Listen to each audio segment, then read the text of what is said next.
Hello, everyone. Nice to share with you for some moments. I want to start with a simple question. Have you ever been afraid of the dark, ever in your life? We're hardly ever in complete darkness nowadays, are we? There are lights everywhere. We've even got powerful torches on our phones. But if you have ever found yourself in a place of total darkness with no light whatsoever available, you'll remember, no doubt, darkness really is rather scary. I myself live on a narrowboat. And when you're out and about on the canal system, you'll often moor up in the middle of the countryside, in the middle of nowhere. There's not a street lamp for miles around. And if, for whatever reason, you need to walk down the towpath at night, if you haven't got a light, it can be a pretty scary experience. There's the rustling of the leaves and the trees, the ghastly screeches of an owl or a fox. And to top it all off, if you're not careful, there's a ruddy great stretch of water which you can fall into if you're not careful. So not to be able to see anything is nerve-wracking, to say the least. Darkness, real darkness, is really very scary. Of course, at this time of year, we're in a dark season, winter. Today, the sun didn't rise till after 8, and it was gone again before 4. That means that around 2/3 of today was in darkness. And that affects us as people. Seasonal affective disorder, SAD, SAD, is a genuine phenomenon. Where people exhibit symptoms typical of depression at a much heightened rate at a particular time of year, most typically winter, when light is brief and darkness reigns. The increased physical darkness leads to increased mental darkness. We are in a dark season. Perhaps no Christmas carol better epitomizes this than "In the bleak midwinter, frosty wind made moan, earth stood hard as iron, water like a stone." We are in a dark season. Of course, it's also been a dark year. If we thought 2020 and 2021 had been bad with COVID, who foresaw that 2022 would hold such disasters as, most of all, of course, the Russian invasion of Ukraine, all the political shenanigans that dominated the headlines, and perhaps closer to home, and as a result of those previous two, the cost of living crisis that has caused such widespread hardship and suffering. There will be many who are glad to see the end of 2022 and will welcome 2023 happily. Of course, 2023 won't change much because many of those issues are still with us. And the fact is, we live in a dark world. We live in a world where atrocities occur every second of every day. A world where nearly 4 million people suffer state-imposed forced labor. A world where each year 14 million girls will end up in forced early marriages. A world where over 40 million people are in some form of slavery. Such injustice, such darkness. We live in a dark world. I want to, sorry about this, dig a little deeper even, because the uncomfortable truth is that none of us is just an innocent bystander or a casual observer. None of us is ever only a victim of the darkness. Each of us individually contributes to that darkness in various ways. Our jealousy, our anger, our deception of others, our mouthing off against a neighbor who's annoyed us, our sleeping with a colleague behind our partner's back. All such things contribute to the chaos of life, to the darkness of the world. 50 years ago, the Russian novelist Alexander Solzhenitsyn wrote these words in Russian. I'll give it in English. If only it were all so simple. If only there were evil people somewhere insidiously committing evil deeds, and it were necessarily only to separate them from the rest of us and just destroy them. But the line dividing good and evil cuts through the heart of every human being. And who is willing to destroy a piece of his own heart? Isn't that so true? Doesn't that so accurately describe the human condition? We live in a dark, dark world, and it's not just dark out there, it's even dark in here. And when you consider all that darkness, as I guess we've just spent the past couple of minutes doing, doesn't it make you just long for light? For a glorious light to pierce the darkness, to shine brightly, and so provide hope and assurance, and perhaps even a remedy to the darkness. I know I do. When you're surrounded by darkness, You long for light. And yet so often the darkness seems to overcome the light. This year it's been clearer than ever that the places we go to for light, for hope and assurance and a remedy, they simply have not delivered. The poor NHS, so often the place we go to get fixed, has been overwhelmed. Our political system, the place where supposedly we elect leaders to lead us as a people, that seems broken beyond repair. Not since 1834 have we had more prime ministers in one year. And no matter who's in charge, the country seems to just stagnate or lurch from one crisis to another. Where we look for light, the darkness has seemed to win out. But in that passage from the Bible that Alan just read to us, there was a sentence that said, the light shines in the darkness, and the darkness has not overcome it. This is the light for which we long. But what is that light? Well, in a word, it's Jesus. Now, that rather curious reading, it talks about the word that was there in the beginning, that was with God and was God. Well, that's all talking about the person of Jesus Christ. And of him, it says, in him was life, and that life was the light of all mankind. The light shines in the darkness, and the darkness has not overcome it. Indeed, Jesus himself once said, I am the light of the world. And all of this is actually why at Christmas, the original meaning of which is a celebration of the birth of this man Jesus, all of this is why at Christmas we therefore have a thing about lights, candles, glittering, twinkling fairy lights all over the tree, even illuminated snowmen and reindeer. Ultimately, all of that stuff refers to Jesus coming into the darkness of the world as the light of the world. But what does that actually mean? What does it mean for Jesus to be the light of the world? Well, let's think about light for a moment. Light means at least three things. Firstly, light shows you the way.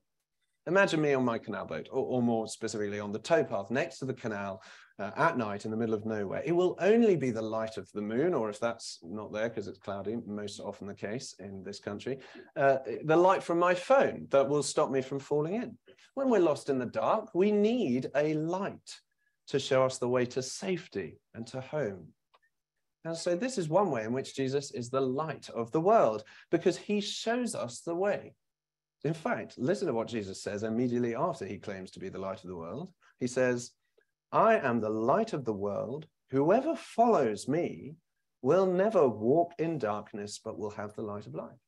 He's saying that same thing. Jesus is the light. He is the way to safety and to home. Doesn't that sound good? Following Jesus means that when you feel lost in the mess and darkness of this confusing world, or in the unquiet of your own mind or heart, Jesus is the light that will show you the way to ultimate safety and to your ultimate home. Ask any Christian here tonight, and that will be their story of how Jesus has been part of their lives. Light shows you the way. Secondly, to see the light is to see the truth. If I say, I have seen the light, then what I'm saying is that I've understood something for the first time, isn't it? The truth of something has been revealed to me. It's as though that thing has been hidden from me, and for the first time I've been enabled to see it clearly. That is why we talk about such experiences as enlightenment. In fact, the reading that we just had, in that reading, we heard the verse, the true light that gives light to everyone, literally, that enlightens everyone, was coming into the world, and that is talking about Jesus. So that too is one way in which Jesus is the light of the world, because in him we see truth. In Jesus, truth becomes clear. As the author of the Narnia Chronicles, C.S. Lewis, once put it, I believe in Christianity as I believe that the sun has risen, not only because I see it, but because by it I see everything else. And that certainly has been my experience as well. Jesus is the light by which we see everything as it truly is. Again, doesn't that sound good? Following Jesus means that when you consider all the lies with which we are constantly bombarded, say on social media, when you don't know what to believe because 100 people are saying 100 different things, or when you consider the big and deep questions of life, when you feel lost and helpless in the darkness of ignorance and uncertainty, Jesus is the light shining truth with a capital T into the midst of it all to show you the real truth and so give you assurance and certainty as to what is truly real and important. To see the light is to see the truth. Thirdly, light means life. About 10 days ago, I went and bought 2 basil plants. One I kept in my kitchen in the light. The other I put away in a dark corner of the boat where there was no light. There never is any light in this corner. And the first one flourished. I did well out of it. I made lots of nice pasta dishes with its leaves. Here's the other one. It withered and died. Why? Because light means life. Plants need light to live. Animals need light. We need light to live. Sunlight gives us vitamin D, and that is good for our bones and our immune system. Light means life. And again, remember from that Bible passage we heard just now, speaking of Jesus, it said, in him was life, and that life was the light of all mankind. So that too is a way in which Jesus is the light of the world, because in him is life itself. Now that is a big claim, but it is one that the Bible makes. Jesus is the one in whom we find life, and not just in the sense of mere existence, but in the sense of energy and verve and meaning, life in abundance, life to the full. Again, doesn't that sound good to you? Don't you want that? Following Jesus means that when the darkness of loneliness or the darkness of suffering, physical or mental, threatens to overwhelm your life, reducing your experience to mere existence or bare survival, well, as the light of life, Jesus is the one who can heal you and who can infuse real meaning and vigor and purpose into your life. Light means life. Now, if light means life, then darkness means death. The basil plant in the dark died. And of course, there is a sense in which the ultimate darkness is the darkness of death, when light fades from a person's eyes and they pass from life to death. Many of us here, me included, have witnessed that very experience this year. Death is the ultimate darkness. And so when the author of those words that Alan just read to us, John, said that the light shines in the darkness and the darkness has not overcome it, what he's ultimately saying is Jesus, the source of all life, shines into the darkness of the world, even into the darkness of death, and death has not overcome him. Now, hang on, you might say, but Jesus did die on the cross, right? Well, yes, but the darkness of death could not hold him. He could not be totally overpowered by it because, as you may well know, 3 days later, he rose again.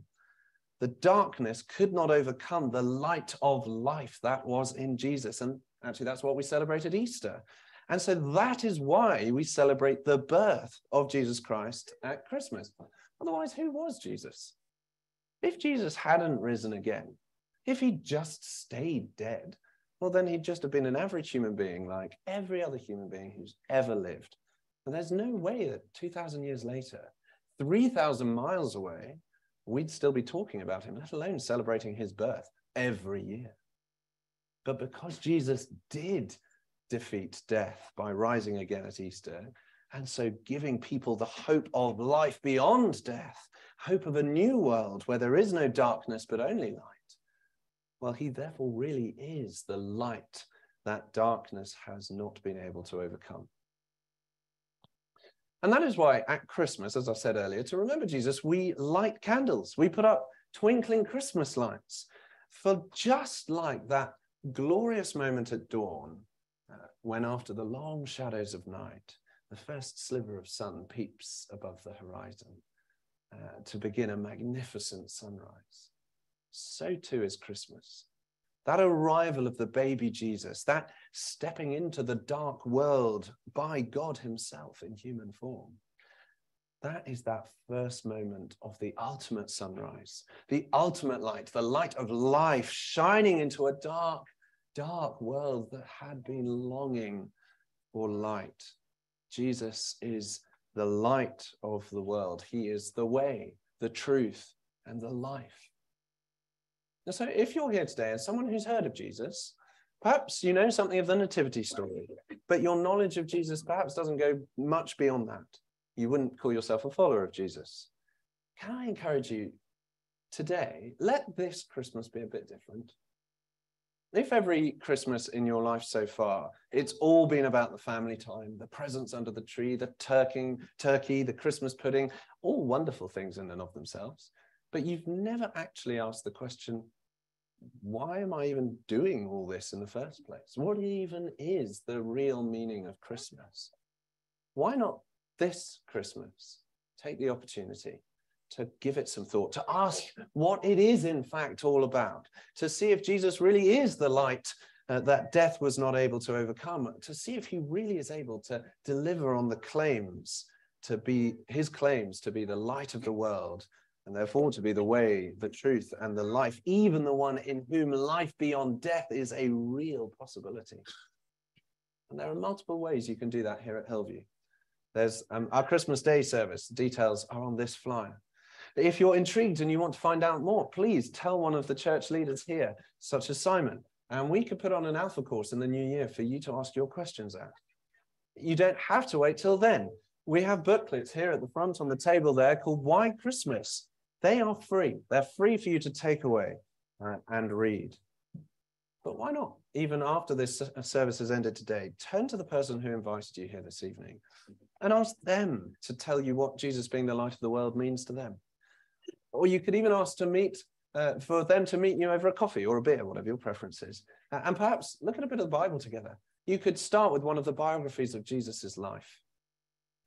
You may even want to choose to follow Jesus, the light of the world, for the first time today. And if that's you, I'd love you to come and chat to me or to Simon afterwards. We'd love to help you do that. However you choose to do it, make sure that this Christmas, in this bleak midwinter, you seek Jesus, the light of the world, whom darkness has not overcome.